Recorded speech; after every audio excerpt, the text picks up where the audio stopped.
If you can hear me clearly, please inform me to start.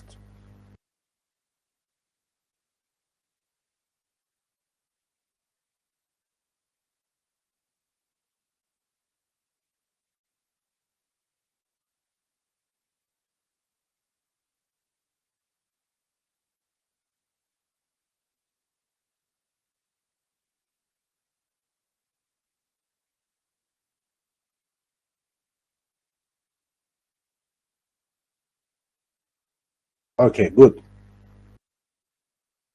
I think we should start page 50.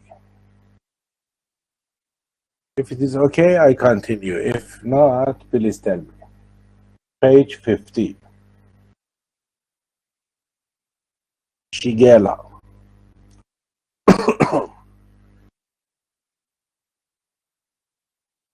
Okay, good. So, as you know, we have two very important intestinal pathogens with the name of Salmonella and Shigella. Salmonella and Shigella. And today we want to focus on Shigella. Shigella. Because this bacterium can produce toxin. And we call this toxin as Shigella toxin or Shiga toxin. No difference. Shigella toxin or Shiga toxin. As you know, Shigella, they are gram-negative, facultative anaerobes that are non-motile, they don't have flagella, and poses a capsule, we call it K antigen, and an cell wall lipopolysaccharide, especially repeating units, we call as O antigen. You know, surface antigen are very important because surface antigen, like antigens of capsule, like antigens of flagella, like antigens of LPS, they are in outer part of the bacterium and very easily induce immune system. And accordingly, antibody production will be activated.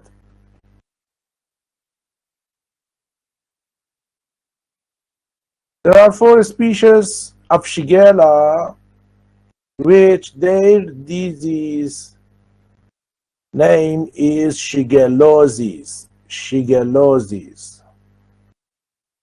Shigella are said to be the major cause of diarrheal disease and infant mortality throughout the developing nations, the world, and cause an estimated 15 to 20% of pediatric diarrhea. Children diarrhea, 50 to 20% is related to the Shigella in the United States. The species of Shigella, one of the species with the name of Shigella sonei, is the most common cause of the disease shigellosis in the United States and other developing countries, while Shigella flexneri is the most common cause of shigellosis in underdeveloped nations. However, the species that causes the most serious symptoms, including dysentery, is Shigella dysentery. This species occurs most frequently in the eastern hemisphere. You know, Earth has 2 hemispheres, Western hemisphere and Eastern hemisphere. And Middle East, our countries, Asia, are located in the Eastern Hemisphere. And in these parts, we are mostly affected by Shigella dysentery. Only a small number of cells are required for infection, 200. So, if there is contaminated water or contaminated food, only eating or drinking 200 individuals of this bacterium is sufficient for starting the disease. So, a small number of cells are required for infection, 200 only. Thus, Shigella are spread easily via the fecal-oral route, or even from direct person-to-person contact. Their generation time is about 14 minutes. You know, generation time is the time necessary which bacteria to be double by binary fission. Some bacteria like E. coli, it is 20 minutes, Shigella 40 minutes, and some mycobacteria may be a few hours for duplication. And the incubation period is only 1 to 7 days, averaging 3 days. So from the time we receive 200 bacteria, Shigella, only by drinking or eating, after 1 to 7 days, our signs and symptoms will be started with average of 3 days. Ingestion of contaminated food or water is also a mode of infection, making proper sewage disposal and water treatment necessary steps for prevention. So we shouldn't use different countries, especially in developing countries, should not use sewage disposal as agricultural fertilizers, because maybe it is infected or contaminated with Shigella or another pathogenic bacteria. And when there is water and we want to drink it, water must be disinfected. Water treatment necessary. Or if we don't have any equipment or we cannot find any bottle of water, we can boil it. By boil it, we can kill them. Because of its association with crowded or poor living conditions, this bacteria is often spread among people in prisons, daycare centers, mental institutions, nursing homes, and military camps. So it is very directly related to the crowded, poor living conditions, like what I read. Daycare centers prove especially susceptible to shigellosis because of the proportion of people under the age of 10 years.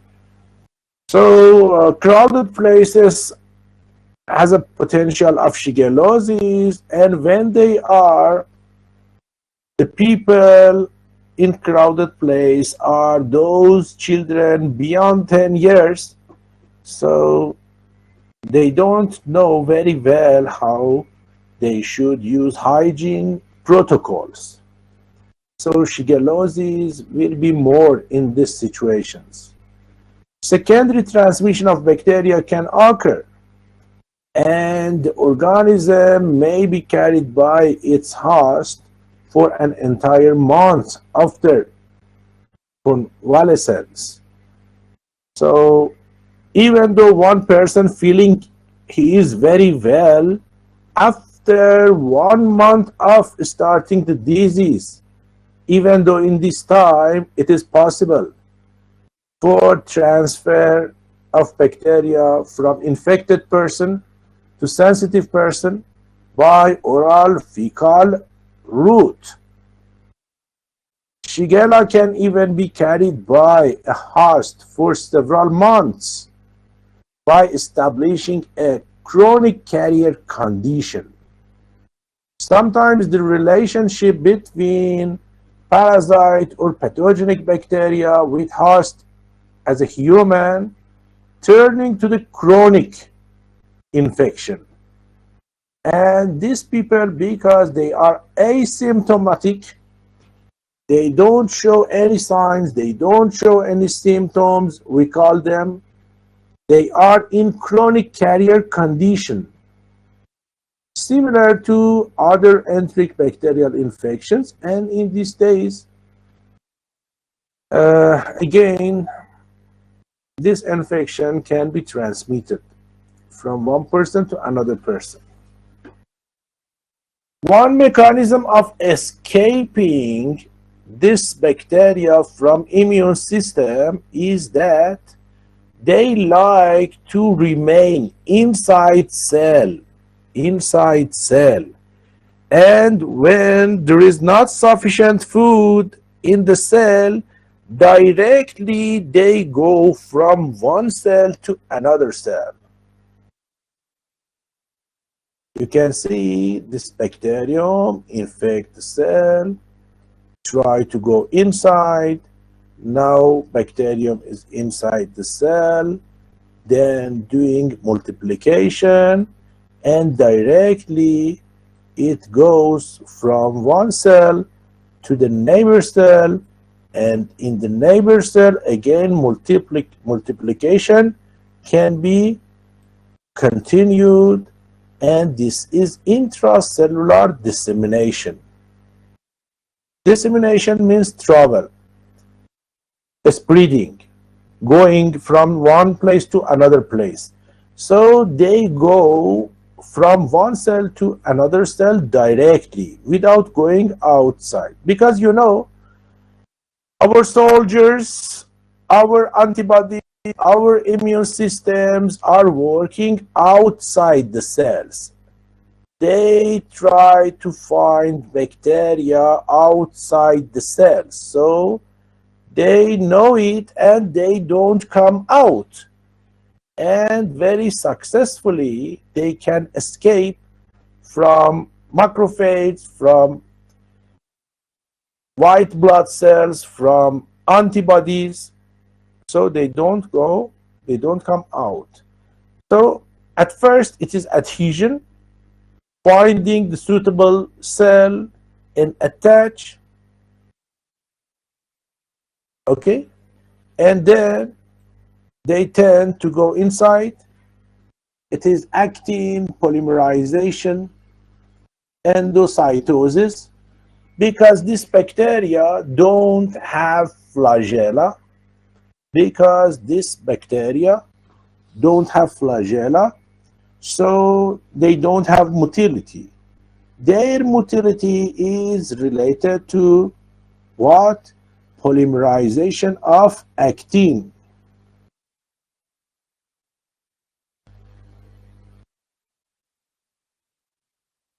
By what? By polymerization of actin.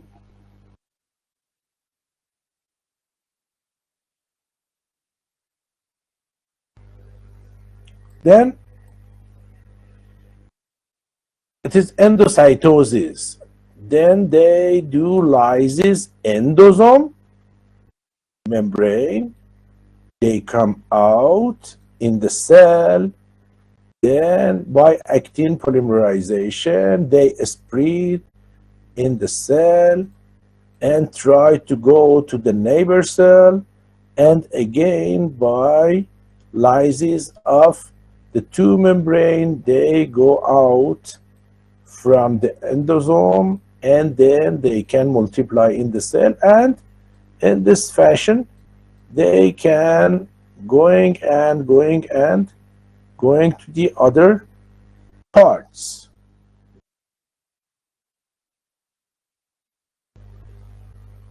Okay, and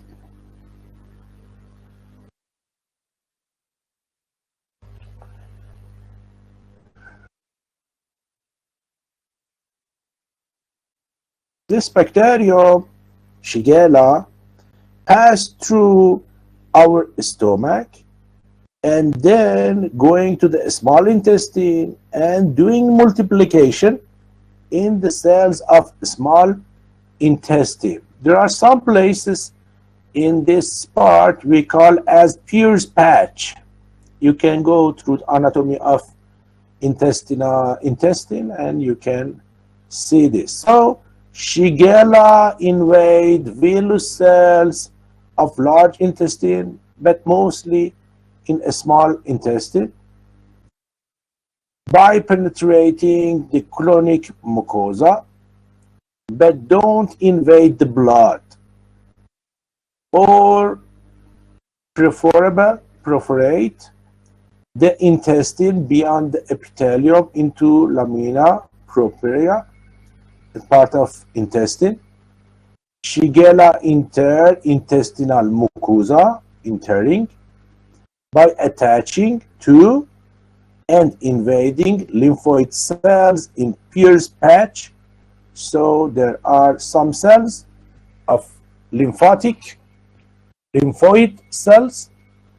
The specialized lymphoid cells are called M cells. They are M cells, specialized lymphoid cells, and normally transport foreign antigen from the intestine to underlying macrophage. So they find M cells and they go through them and transfer to underlying macrophages. The bacteria are internalized by the epithelial cells via a process similar to phagocytosis. It is phagocytosis. This usually occurs within the endosome. This is endosome. This usually occurs with the endosome, but these bacteria have the ability to lyse phagocytic vacuole. They lyse phagocytic vacuole. Now they are released inside the cell and replicate in their cytoplasm. Now they replicate in the cytoplasm. Yes, as I told you, it is mostly related to the small intestine, but sometimes large, but mostly this story is related to a small intestine. Invasiveness in Shigella-associated dysentery. So now we are talking about Shigella dysentery, which it is most present in our areas. We explained that some cells with the name of M cells are volunteer for this bacteria. M cells typically transport foreigners antigens from the intestine to underlying macrophages, but Shigella can lyse the phagocytic vacuole. I showed you it was phagosome, and replicate in the cytoplasm. We saw that. Note, this contrasts with Salmonella, which multiplies in phagocytic vacuole. Okay, so there is a difference in this phase between Salmonella and Shigella. Shigella come out from phagosome and directly multiply in the cytoplasm, that salmonella remain in the phagosome and its multiplication continues. Its multiplication is continuous in the phagosome. It is the note. And I explained because they don't have flagella, so for dispersed for going from one place to another place in the one cell or going from one cell to another cell, they have or they polymerize actin filaments, and these polymerized actin filaments propel means help them to go, push them, propel the bacteria through the cytoplasm and into adjacent epithelial cells with cell-to-cell passage, thereby effectively avoiding antibody-mediated humoral immunity. So they are very clever. They don't come out of the cells which immune system is present. They remain in the cell and directly from one cell going to the another cell. And this type of escaping from immune system is similar to Listeria monocytogenes. Listeria monocytogenes. Characteristics of Shiga toxin. Characteristics of Shiga toxin. Shiga toxin is enterotoxin. Wherever we use entero means toxin related to the intestine. Enterotoxin. Toxin related to or toxin effective on intestine. You know, alimentary canal we call enteric. So one trait of this toxin is enterotoxic. The other one, this toxin can be effective on nervous system. So we call it neurotoxin. And its toxicity can be on cells. If reached to any cell, can have toxic activity on those cells. So these toxins are producing and working in intestine. If they reach to nerves, they are toxic to neurons. If they reach to any cells, they are toxic to those cells. Okay. Shigella toxin encoded by chromosomal genes. To domain, it has A and 5B subunit. It has A subunit and 5B subunit. It is the structure.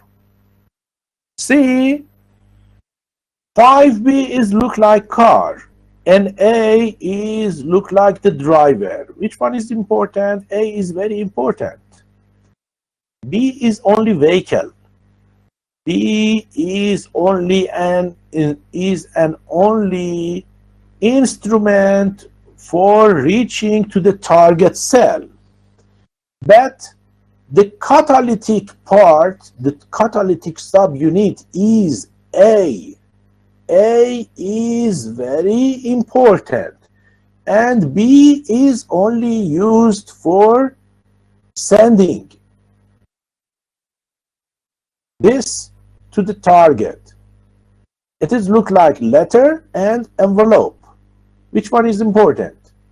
Both are important, but letter, the purpose of this will be done by this. Letter is very important. Envelope is only for hosting. Yes. Two domains, A5B structure. Similar to Shigella-like toxin of enterohemorrhagic E. coli, EHEC, this toxin, Shigella toxin, is look like Shiga-like toxin of enterohemorrhagic E. coli. I discussed it last lecture. Note, except that Shiga-like toxin is encoded by lysogenic bacteriophage. So, Shiga-like toxin of enterohemorrhagic E. coli is produced by phage, prophage. Yes, that Shigella toxin is produced by chromosomal genes. Shiga toxin effects in shigellosis. What did I tell you? What did I tell you? I tell you it has enterotoxic, neurotoxic, cytotoxic effect. First, enterotoxic. Enterotoxic effects. Enterotoxic effects.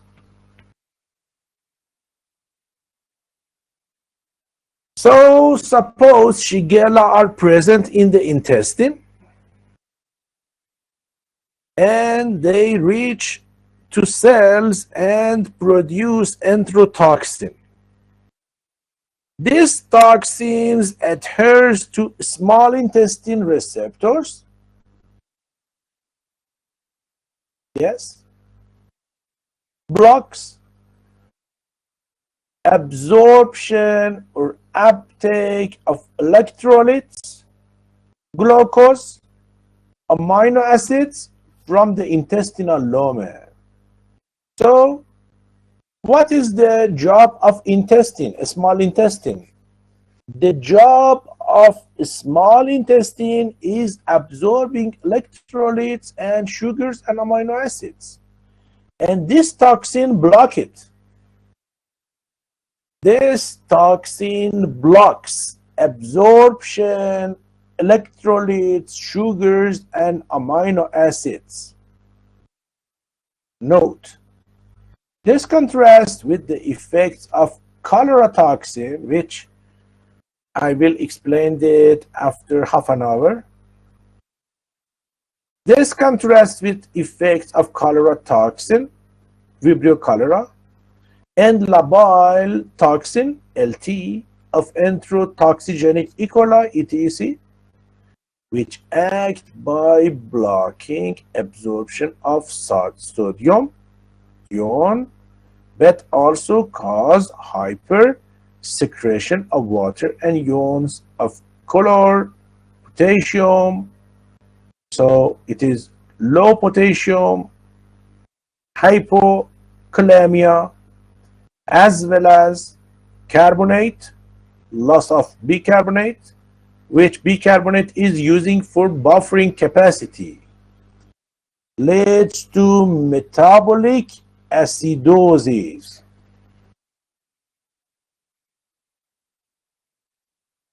So when there is not sufficient bicarbonate from neutral situation, the pH turns to the metabolic acidosis out of the intestine and into the lumen.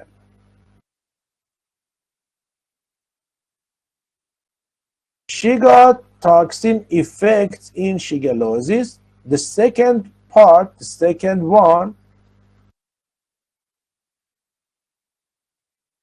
is cytotoxic effects. If this toxin reach to any cell, can be toxic. As I told you, the B subunit is working look like a car and a temp which transferring a domain inside the cells. So B subunit of Shiga toxin binds host cell glycolipid. Then A domain is internalized via receptor-mediated endocytosis. From those pits are present in small intestine, endocytosis. Then what happened? Causes irreversible inactivation of 60S ribosomal subunit. So don't forget, we are talking about the effect of bacterial toxin on human ribosome. So large subunit of ribosome in human is 60S. So ribosome stop working, thereby causing inhibition of protein synthesis.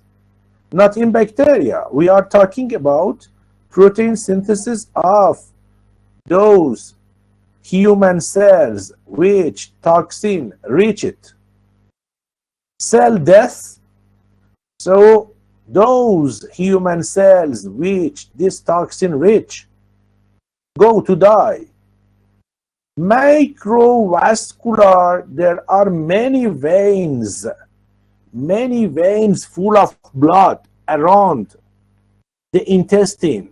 Some of them, they are microvascular and they go through damage and there is bleeding and broken this microvascular damaging, hemorrhage, bleeding, blood and feces contain leukocytes, fecal leukocytes in stool. So enterotoxicity, cytotoxicity, and neurotoxicity all over the body contain different nerves, and in total they are nervous system. So those nerves which this toxin reach them, they go through toxicity, and it is responsible for fever, abdominal cramping are considered signs of neurotoxicity. So here you can see Shigella. It is in general what we explained and what we want to explain in the future. Shigella toxin. Mostly we are talking about Shigella dysentery. It is related to genes in the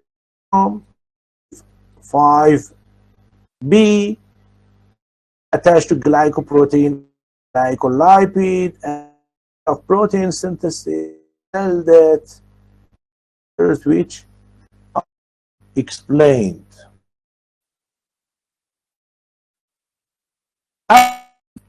We go Vibrio Cholera, very important, especially in our areas. Vibrio Cholera.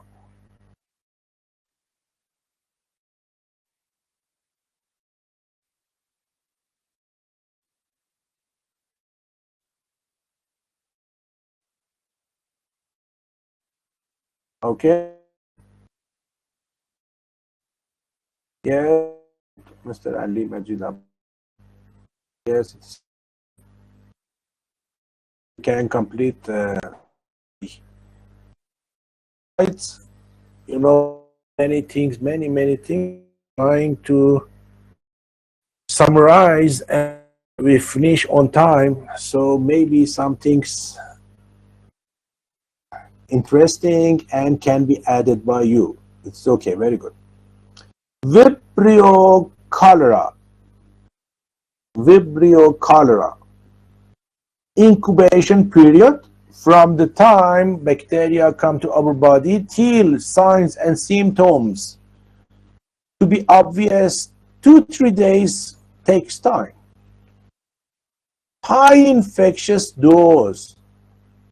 Unlike Shigella, which only 200 bacteria were sufficient for starting disease, here 10 in power of 8 colony forming unit. 10 in power of 8 bacteria needed to be in water or in food for starting the disease. Some people has problem regarding to stomach and they don't have sufficient acid in their stomach. We call them achlorohydria or hypochlorhydria. What is that? I told you. Lack of or reduced stomach acid. So here you can understand that when we are eating food or drinking something, stomach acid is first barrier and kill most of the pathogens. So when we are normal and we have normal acid in our stomach, 10 in power of 8 bacteria should come to intestine for starting disease. But if one person doesn't have or has less acid, only 10 in power of 3 or 10 in power of 5 of this bacteria sufficient for starting the disease. So now we understand stomach acid has a valuable job for killing most pathogens. And you see during the years, many years, we don't have any problem, any alimentary canal disease. It is not because we didn't eat or we didn't drink any pathogen, but also most of them were killed by stomach acid. It is a general defense. It is no difference, it is gram positive, it is gram negative, or what is that. But those people with not sufficient acid are prone to go to disease with this bacteria with lower quantity of the bacteria.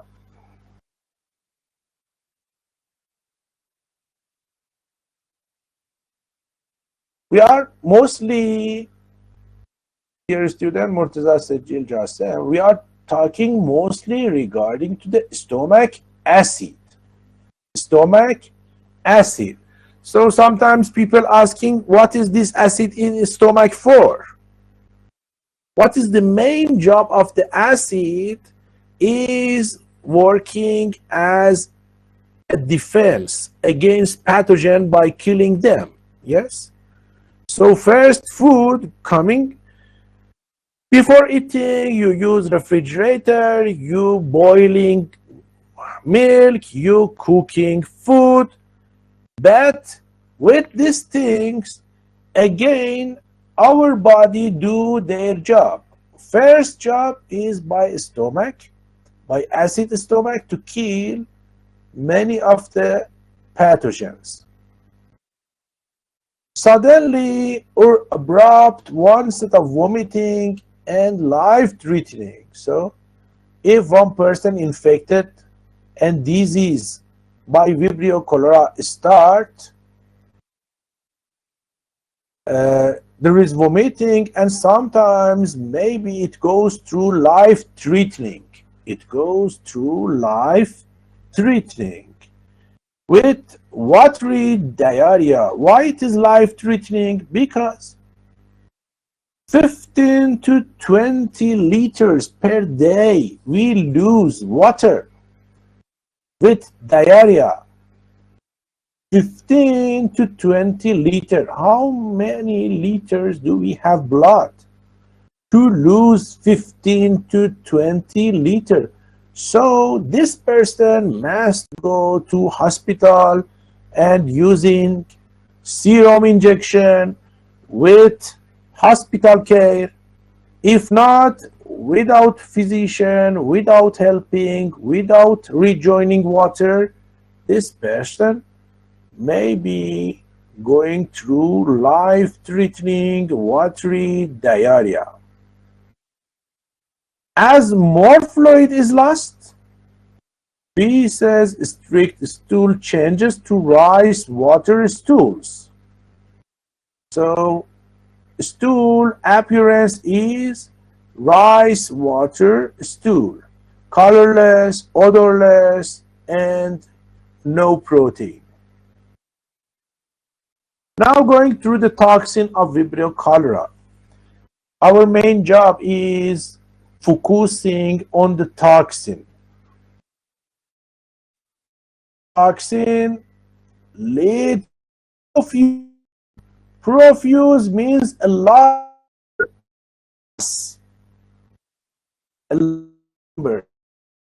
Profuse loss fluid and electrolytes.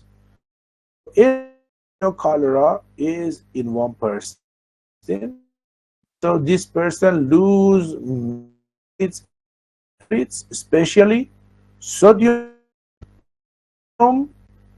and B, and it hypokalemia means low levels in blood. Arrhythmia means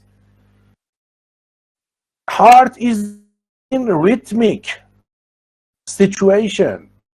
But with the of this bacteria, arrhythmia,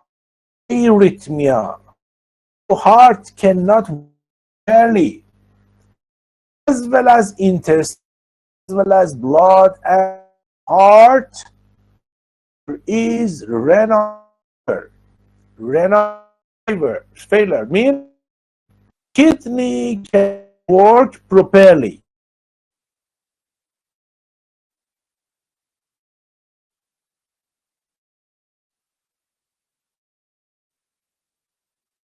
Of course it is, maybe because of the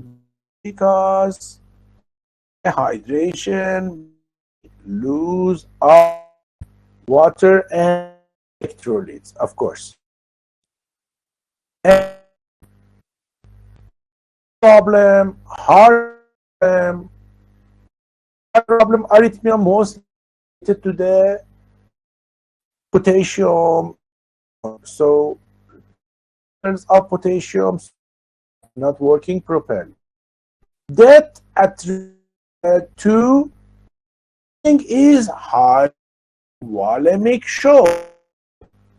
Hypo low volemic.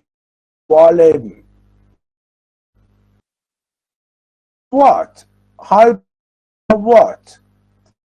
Due to abnormal low volume circulating white plasma.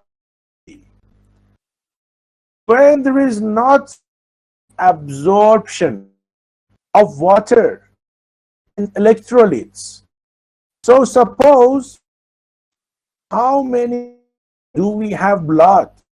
We lose 50 water. The blood consists of one part is plasma, other part is the white and red blood cells. So patients in blood is very low, so blood cannot work properly, cannot oxygen, cannot food, cannot carbon dioxide, and in are not sufficient how good pumping. So heart can pump blood. Patient going to heart Another thing is metabolic acidosis. Metabolic acidosis. This patient's pH is side due to loss. If you remember, many bicarbonate going out of the body by stool or feces. So there is bicarbonate working. So when this buffer is blood and tissue to the acid and people die. Metabolic acidosis.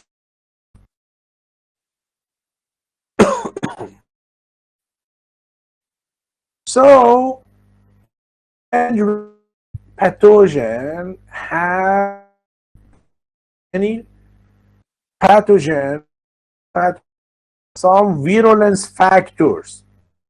Vibrio Cholera, cholera, the other virulence factor, which only in this course we focus on toxin. We do items. We teach all toxins in this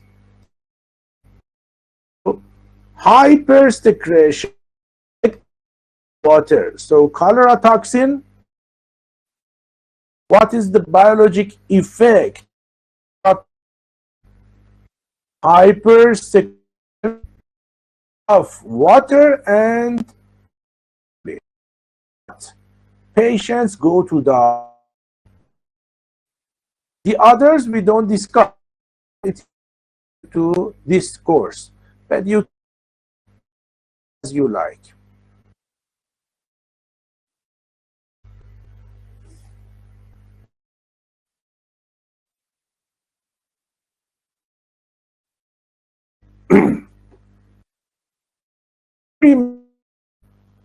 I told Vibrio not produce toxin.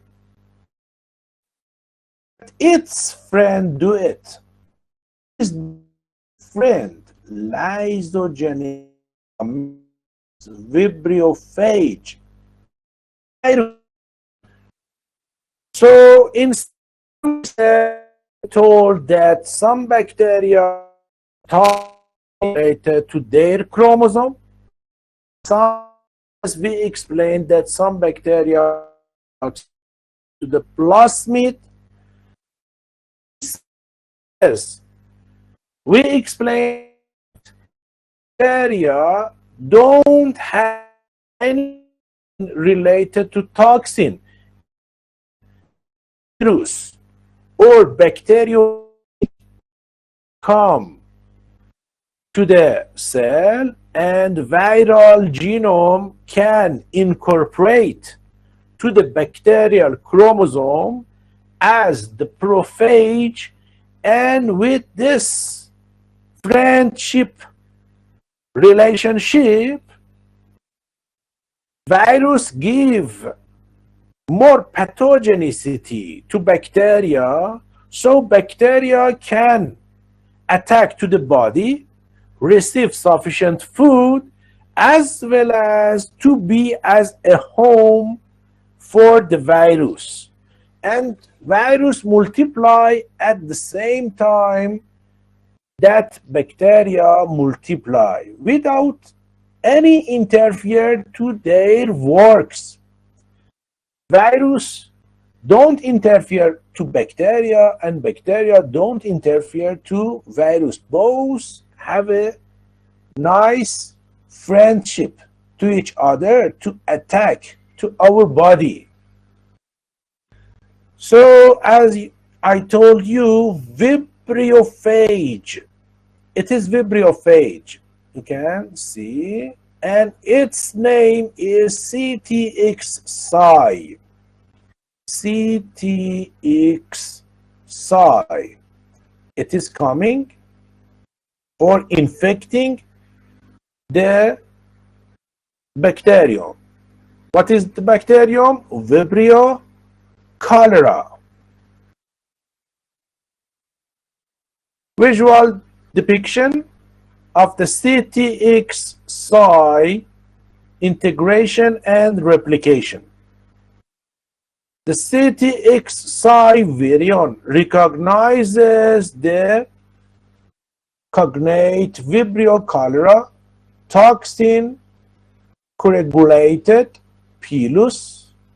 So this virus finds the necessary pilus, TCP. What is TCP? Toxin coagulated. So virus attached to this pilus and then delivers its single-strand DNA genome. So the genome comes inside the cytoplasm of bacteria is single-strand DNA. Then in brief can replicate itself with double-strand DNA and join to the bacterial chromosome, or may it join as it is single and the other strand then replicated. So the viral genome directly or indirectly join to the bacterial chromosome, which we call it prophage. Prophage. There is no need for more detail. It is sufficient. What is needed to know? It is needed. Vibrio cholera cannot produce toxin by itself. Needs help. Help comes from vibriophage, CTX-SI. CTX-SI find the suitable pilus, then inserting the single-strand DNA. Single-strand DNA directly join to the chromosomal DNA of bacteria, or indirectly first replicate itself, and then joining to the chromosome of bacteria. And in this step, now it is prophage. Now it is prophage. Here what we can see, and delivers its single-strand DNA genome into the Vibrio cholera cytoplasm. The single-stranded DNA genome of CTX-SI may be converted into double-strand DNA or directly integrated into the chromosomal in this site. Okay?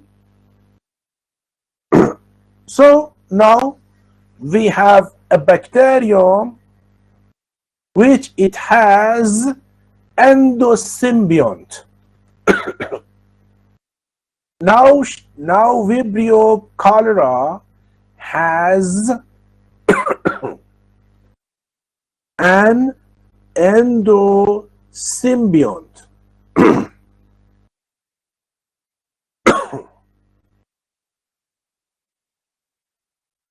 And now Vibrio cholera can produce exotoxin. One target is intracellular target. The produced toxin is A, B, dimeric. Excuse me, 1 minute. 1 minute waiting, again I'll come back.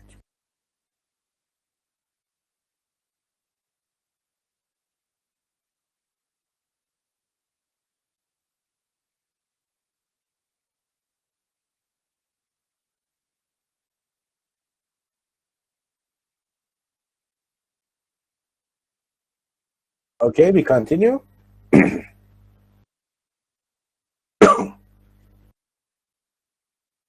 So it is AB dimeric with two domains. One domain is A subunit and the other is B subunit. This toxin is produced by Vibrio Cholera, is similar to diphtheria toxin, which I explain next lecture. Okay, so this toxin is prototype. It is similar to diphtheria toxin of Corynebacterium diphtheria. It has two parts, like before, B part and A part. And as I explained, B is a vehicle and the most part is A. Binding domain B associated with absorption to target cell surface and transfer active component A across cell membrane. Once internalized, domain A enzymatically disrupts cell function. How it can come inside the cell? Receptor-mediated endocytosis. So host cell uptake and internalization of this exotoxin. And toxin do ADP ribosylation of intracellular target host molecules, especially ribosome. Cellular targets, cytolytic exotoxins. These exotoxins can be effective on any cells, usually degradative, means destroying enzymes, or cytolysins. We call them hemolysis, tissue necrosis, and may be lethal when administered intravenously. So as I told you, first we go to the photo, then we will come back to the writing. What can we see over here? It is mechanism of action of cholera toxin. So 1, 2, 3, 4, 5, B. Binding subunit contain 2A active subunit. So this B helping A subunit going inside, and from A1 and A2, A1 is very important, and A1 what does it do? It activates adenyl cyclase. What adenylate cyclase do? Adenylate cyclase changing ATP to cyclic AMP. Then what happened? As much as cyclic AMP is more and more and more, excretion of sodium, water, chlor, potassium carbonate from inside the cell, from cytoplasm to lumen is done. Excretion. It in normal case it is not to be done. It is abnormal case. It is according to the toxin activity. When there is toxin, sodium, chlor, potassium carbonate, water, hyper excretion from intestinal cells to the lumen, and from lumen going out of the body. Note, In step 4, in this step number 4, uptake of sodium and color from the lumen is also blocked. Not only this toxin is responsible for excrete this thing outside and going to the lumen,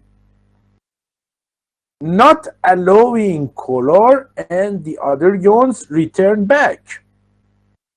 Send them out and not allowed return back. Bicarbonate, which provides buffering capacity. So bicarbonate has an important function and neutralizing the pH. So when there is hypersecretion of carbonate and carbonate go out the body, slowly the pH of the cells, tissues, blood going from neutral to acid situation. What we see in this page, it is here. Chromosomally encoded lysogenic phage, so gene is not in the chromosome, but it is in the prophage which join to the chromosome of bacteria. Lysogenic phage in the chromosome of bacteria. Conversion, highly conserved genetic sequence, structurally and functionally similar to enterotoxigenic E. coli labile toxin or sensitive toxin.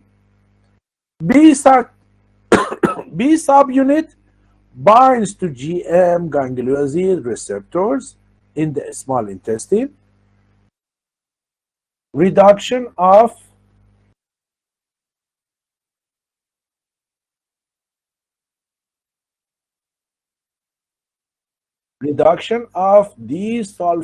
disulfide bond in A subunit activates A1.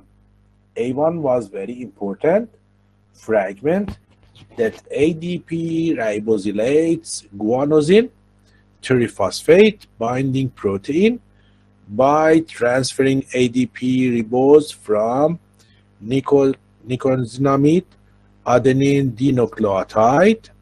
ADP ribosylated GTP binding protein activates adenyl cyclase, leading to an increased cyclic AMP level and hypersecretion of fluids and electrolytes. What you can see here, don't confuse yourself.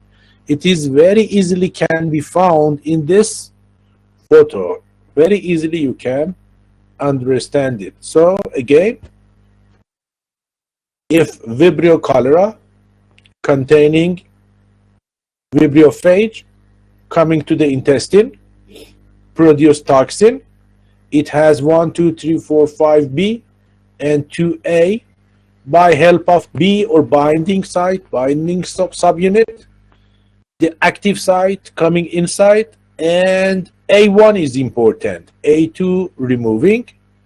By help of A1, adenylate cyclase increase, so cyclic AMP increase, so there is hypersecretion of sodium, color, potassium, and carbonate and water, so loss of cell nutrients, and it is responsible of diarrhea, responsible for diarrhea. Here you can see cholera toxin, Vibrio cholera, chromosomal bat, prophage. It is the viral Vibrio phage which incorporate to this part, and A5B, and this is the receptor. Okay, only 2-3 minutes. I tell next week what do we want to do. Next week we want to discuss regarding to the Corynebacterium diphtheria.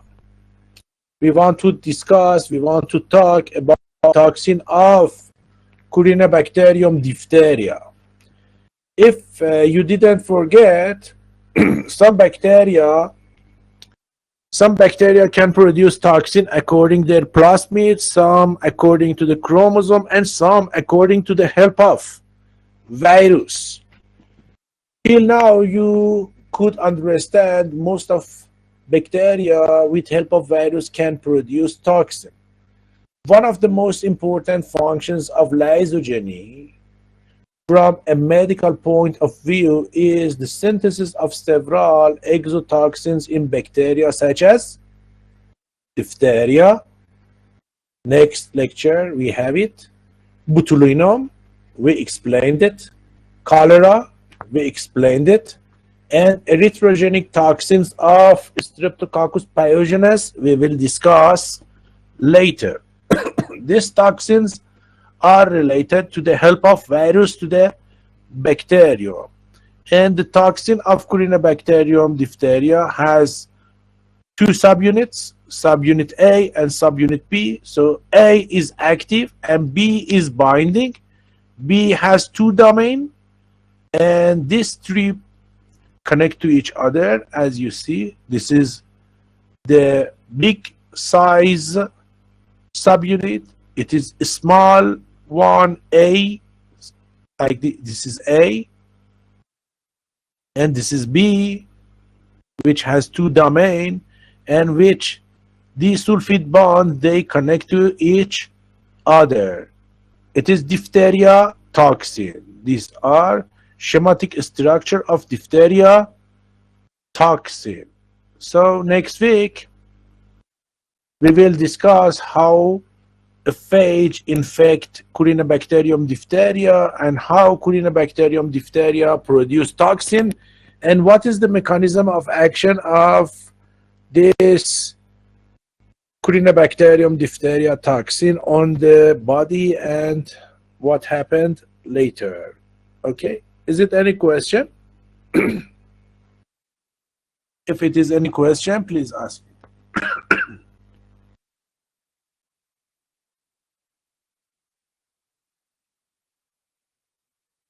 Okay, thank you very much. So I think in Iran and Iraq tomorrow will be Eid. So Eid Mubarak. I hope you have a good time in these days, in these holidays with your family. Thank you very much. Goodbye. See you next week.